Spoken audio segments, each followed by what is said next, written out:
തിരുവനന്തപുരം കാഞ്ഞിരംകുളത്ത് ASCയെ കമ്പിപ്പാര കൊണ്ട് തലക്കടിച്ച് കൊലപ്പെടുത്തിയ കേസിൽ 3 പേർ കുറ്റക്കാരെന്ന് നെയ്യാറ്റിൻകര കോടതി. 2021 ജനുവരിയിലാണ് ASI മനോഹരനെ അയൽവാസികൾ തലക്കടിച്ച് കൊലപ്പെടുത്തിയത്.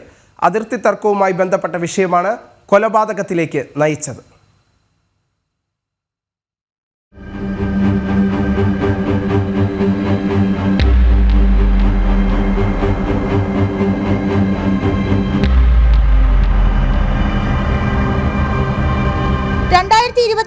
ജനുവരി 7-ാം തീയതിയാണ് അതിർത്തി തർക്കവുമായി ബന്ധപ്പെട്ട ASI മനോഹരനെ അയൽവാസികൾ കമ്പിപ്പാര കൊണ്ട് തലക്കടിച്ചു കൊലപ്പെടുത്തിയത്.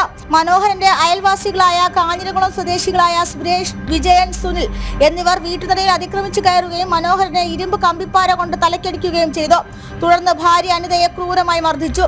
അക്രമം നടക്കുന്നതിന് 2 ദിവസം മുമ്പ് നെയ്യാറ്റിൻകര തഹസീൽദാർ പ്രതികളുടെ വീടിന് സമീപമുള്ള ചാനൽക്കര പുറമ്പോക്ക് ഭൂമി അളന്ന് തിട്ടപ്പെടുത്തുന്നതിനായി എത്തിയിരുന്നു. എന്നാൽ ഇത്തരത്തിൽ തഹസീൽദാർ അന്വേഷണത്തിലെത്തിയത് മനോഹരൻ അറിയിച്ചത് പ്രകാരമെന്നായിരുന്നു അയൽവാസികളുടെ തെറ്റിദ്ധാരണ.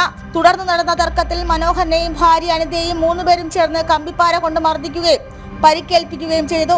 തലയ്ക്ക് അടി കൊണ്ട് പരിക്കേറ്റ മനോഹരനെ മെഡിക്കൽ കോളേജ് ആശുപത്രിയിൽ പ്രവേശിപ്പിക്കുകയും പിന്നീട് മരണപ്പെടുകയും ചെയ്തു. സംഭവത്തിന് പിന്നാലെ പോലീസ് 3 പേരെയും അറസ്റ്റ് ചെയ്ത് റിമാൻഡിലാക്കി.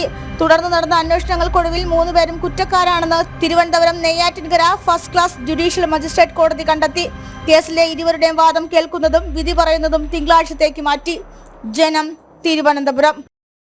കക്കിയിൽ ഒരു ഇടവേള കൂടി, ഉടൻ തിരിച്ചെത്തും.